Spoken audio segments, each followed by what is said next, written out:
ඔන්න එකෝමත් එක පුංචි ගමක පොඩි බණ්ඩා කියලා ගොවි මහත්තයෙක් එයාගේ බිරිඳ සමග ජීවත් වුණා.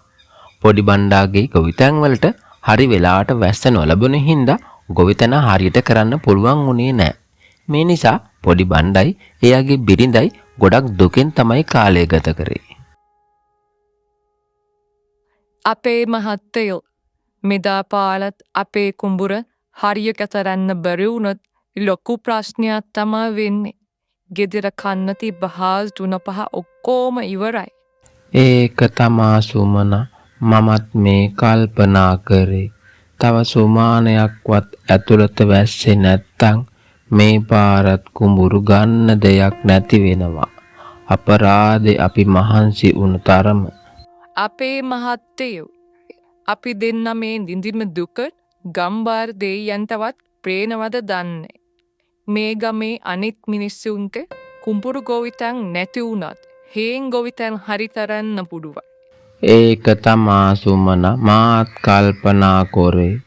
හැබැයි සුමන අර කැලේ අද්දර තියෙන හේන් කෑල්ල ආපහු කොටලා අස්වද්දා ගන්න පුළුවන් වුණොත් නම් අපට මොනවා හරි දෙයක් කරන්න පුළුවන්.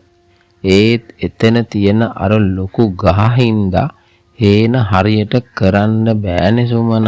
ඒ උනාට අපේ මහත්තයෝ ඔළුවන් තරමට හරි හේන පටන් ගන්න එක තම හොඳම මේ වෙලාවේ. පේනවනේ කුඹුරු විතරක් කරම ජීවත් වෙන්න බෑ මහත්තයෝ. ඒ කතාව නම් හැබෑ තමා සුමන. ඉඳින්කෝ මම හෙට අනිද්දාම ආපහු ඔය හේන එලි කරන්න පටන් ගන්නවා සුමන. අපේ මහත්තයෝ පුළුවන් නම් අඩේ මුදලාලිගෙන් හාල් කිලෝ භාගයක්වත් මයිත දෙනක් දෙන්න. දවල්ට තම්බ දන්න. අපේ මාත්‍ය උදේටත් හරියට මොකුත් කෑවේ නෑමි. අනේ සුමනෝ කඩේ මුදලාලි මට පෙරේදත් හොඳටම කෑ ගැහුවා. පරණ ගත්ත ණය ගෙවන්න නැතුව ආපහු මුකුත් ඉල්ලන්න එපා කිව්වා. ඔන්න ඔය තියෙන අලයක් හරි බතලයක් හරි තම්බල කමු අද සුමනෝ. එහෙම කියලා ඉන්න බෑනේ අපේ මහත්තයා. මම දවල් වෙලා ආපහු කඩේ පැත්තට ගිහිල්ලා මුදලාලිගෙන් හාල් ටිකක්වත් ඉල්ලන්න බලන්නකෝ. මම නම් හිතන්නේ සුමන කඩේ මුදලාලි තවත් අපට ණයට බඩු දෙයි කියලා. ඒ මුදලාලිත් හරිම ලෝභය. කිසිම මනුස්සකමක් නැති මිනිහෙක්. මේ වෙලාවේ හැමෝටම අමාරු වෙලාවක් කියලා හිතලවත් කිසිම උදව්වක් කරන්නෙත් නැති මිනිහෙක්. ඉතින් මේ වෙනකොට ගෙදර උයන්න පිහන්න මොකුත් තිබුණ නැති හින්දා සුමන කඩේට ගිහිල්ලා ණයට බඩු ටිකක් අරගෙන එන්න කියලා හිතාගෙන ගෙදරින් පිටත් වුණා.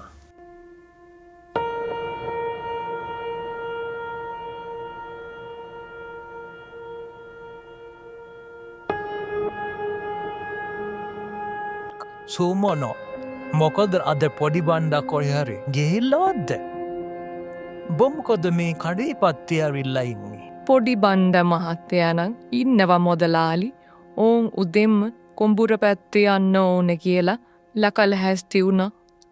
ඉතින් සුමන මොකද අද උඹ මේ කඩේ පැත්තේ මොනව හරි අරගෙන යන්න කියලා හිතාලනේද?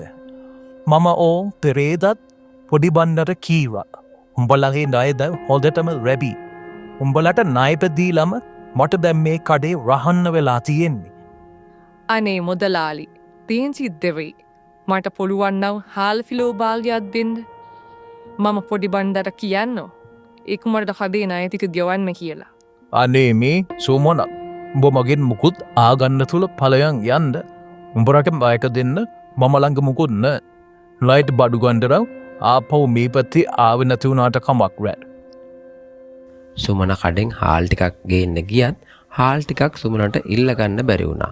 සුමනයි පොඩි බණ්ඩයි ජීවත් වෙන්න කරන සටන එන්නම වැඩි වුණ හින්දා පොඩි බණ්ඩ ගොවි මහත්තයා අතෑරලා දාලා තිබුණු පරණ හේන නැවත අස්වද්දන්න තීරණය කරා. ඉතින් එහෙම කියලා හිතාගෙන පහවදාම හේනට ගිහින් වැඩ කරන්න පටන් ගත්තා.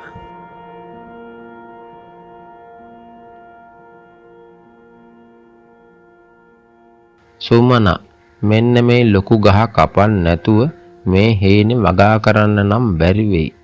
අපි හිටවන පැලවලට ඉරේලිය වැටෙන්න ඕනේ. මේ ලොකු ගහේ තියෙන හේවන නිසා මේ හේනෙන් භාගයකටම ඉරේලිය වැටෙන්නේ නෑනේ සුමනා. අමේන් අපේ මහත්තයෝ. ඒ වුණාට අපි කොහොමද මේ දහ කපල බිම දාන්නේ? අපි චූටි කාලේ ඉඳන් මේ දහ මෙතන තියෙන්නේ. අපි ගහ කපන්න ඕනේ නෑ. ඔය පුළුවන් විදියට මේ හේර වදා කරමු. ඒකම තමා මමත් කල්පනා කරේ සුමුණු. මේ වගේ ලොකු ගහක් කපලා බිම දානවා කියන්නේ ඒක මහා අපරාධයක්. අනේ ඇත්තමයි. කන්න බොන්න නැතිව මැරිලා ගියත් මට නම් ඒ වගේ අපරාධ කරන්න හිතෙන්නේ නෑ සුමනා. ඔයා බය වෙන්න එපා අපේ මහත්තයා. අපි කාටවත් කරදරයක් නැතිව ජීවත් වෙන මිනිස්සු. ඒක නිසා අපට වරදින්න විදිහක් නෑ. මෙන්න මේ හේන් කෑල්ල අපි පුළුවන් විදිහට ලගා කරමු. ඉතින් ඔන්න ඔය විදිහට පොඩි බණ්ඩයි සුමනයි එකතු වෙලා හේන වගා කරන්න පටන් ගත්තා. ඊට පස්සේ එයාලා හේනේ ගොඩාක් භෝග වර්ග වගා කරා. හැබැයි ඉතින් පොඩි බණ්ඩා කියපු විදිහටම හේනේ මැද තියෙන ලොකු ගහ නිසා හේනට හරියට ඉරේලිය වැටුන්නේ නැහැ. ඒක නිසා හේනේ තිබ්බ ගොඩක් භෝග සරුවට හැදුනෙත් නැහැ. අපේ මාත්‍යා මෙන්න මෙහාට ආවනම් මේ මඤ්ඤොක්ක කෑල්ල කාලා කහට කෝප්පයක් බීලා හිටින්න. දැන් හොදටම අවසරත් වැඩි වුණාමි. අපේ ගමට වැස්ස ලැබෙන්නේ නැති වුණාට මොකද බලන්නකෝ හාමිනේ මේ වගාව ඇස්සේ වල් පැලෑටි පැලවෙන ඉක්මන ඒවට නම් වතුර ඕනෙත් නෑ පොහොර ඕනෙත් නෑ. එන්න අපේ මහත්තයා මෙන්න මෙහෙන් වාඩි වෙලා මේ කහක කෝප්පය බොන්න. ඔන්න අද මම ඉඟුරු කෑල්ලක් දාලම කහට ටික වක්තරා. අපේ මාත්‍යා එකින් කෝවත් ආසයිනව ඉඟුරු දාලා කහට බොන්න. සුමනා දන්නවද ඉඟුරු ටිකක් දාලා කහට කෝප්පයක් බොනවා කියන්නේ මට නම් ඉතින් දිව්‍ය ඖෂධයක් වගේ තමා සුමනා. අපේ මහත්තයා කීවා වගේම හේනින් බාධයක් මොහරියක හැදිගනෑ නේද? මේ ලොකු ගහේ හෙවන හින්දා ඒ පැල හැදෙන්නෙම නෑ. අනේ මන් දන්න අපේ මහත්තයෝ විකුණන්න කෙසේ වෙතත් ගෙදරට කන්න බොන්න හරි එළවලු ටිකක් ලැබුණොත් ඇති. ඉතින් අර හේනේ මැද්දේ තියෙන ලොකු ගහ නිසා මුළු හේනටම දවස පුරාම හෙවන වැටෙනවා. ඒක නිසා ඉර එළිය ඒ හේනේ වගා කරපු භෝගවලට වැටෙන්නේ නැති හින්දා පොඩි බණ්ඩ ගොවි මහත්තයාටයි සුමනටයි හේන් ගොවිතැනින් එයාලා හිතපු තරම් අස්වැන්නක් ගන්න බැරි වුණා. සුමනා එහෙනම් මම හේනට ගොහින් එන්නම්. අද මට දවල්ට කන්න ඊයේ හේනෙන් ගලවගෙන ආපු බතල ටික තම්බගෙන හේනට ගේන්න. එහෙනම් අපේ මහත්තයා යන්ත. මම දවල් වෙනකොට බතර ටික තම්බගෙන පොල් සම්බලෙකුත් හදාගෙන හේනට එන්නම්කෝ. ඉතින් සුපුරුදු විදිහට එදත් පොඩි බණ්ඩා හේනට යන්න පිටත් වුණා. හේනට ගිහිල්ලා හේනේ තියෙන වල් පැලෑටි උදුළු ගගා එළවලු පැලවලට සාත්තු කරා. දැන් හොදටම අවසර නිසා තවදුරටත් පොඩි බණ්ඩට වැඩ කරන්න අමාරු වුණා. අපේ මහත්තයා අද නම් අවුව හොඳකම සරයි නේද? මේ අවුවෙක් කොහොම වැඩ කරන්නද? බලන්නකො මොරු පලාතම දේන්ලිලා පික්තිලා ගිහිල්ලා කාස්ටකේට. ඒකම තමා සුමන මමත් කල්පනා කරේ. අපි කොහොම වුණත් වෙලාවට මේ ගහ කැපුවේ නැත්තේ. එහෙම වුණා නම් මේ හේනේ වැඩ කරන්න තියා නිකන් ඉන්නවත් බෑ මේ ගිනි කාස්ටකේ නිසා සුමනා.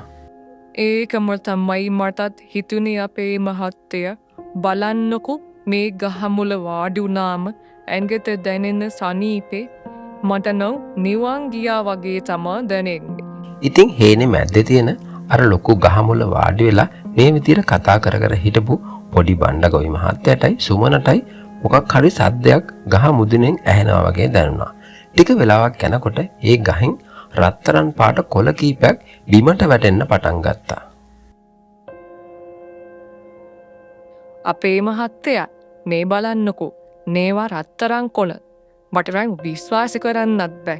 මේ ගහේ කොළ රත්තරන් උනේ කොහොමද? හැබෑම නේන්නම් සුමනා මේවා ඇත්තම රත්තරන් තමා. මේ රත්තරන් ගොඩක් වටිනවා. එහෙනම් සුමනා මේ ගහේ හිටපු දෙවියන් අපි දිහා බැලුවා. අනේ දෙවියනේ පිං සිද්ධ වෙනවා. දැන්වත් අපිට කාලා බීලා සන්තෝෂෙන් ජීවත් වෙන්න පුළුවන් වෙයි. දැක්කා නේද සුමනා අපි මේ පරිසරයට ගහට කොළට ආදරය කරන තරමටම අපටත් මේ පරිසරය ගහ කොළ ප්‍රතිඋපකාර කරන ලස්සන. අපි මේ රත්තරන් කොළ විකුණලා ඒ සල්ලි වලින් මෙතන දේවාලයක් හදමු. මේ ගහ මිනිසුන්ගෙන් වැදුම් පිදුම් ලබන්න ඕන ගහක් සුමනා. ඉතින් ඔන්න ওই විදිහට පොඩි බණ්ඩයි සුමනයි කපලා විනාශ නොකර ආරක්ෂා කරපු ගස අන්තිමට එයාලට ප්‍රතිඋපකාර දැක්වුවා. ගහෙන් ලබා දුන්න රත්තරන් කොළ ටික එයාලා විකුණලා එයාලා ගොඩක් පෝසත් වුණා. ඒ වගේම ලොකු ගහ අසල දේවාලයක් ඉදි කරලා මිනිස්සුන්ට වැදුම් පිදුම් කරන්න අවස්ථාව ලබා දුන්නා.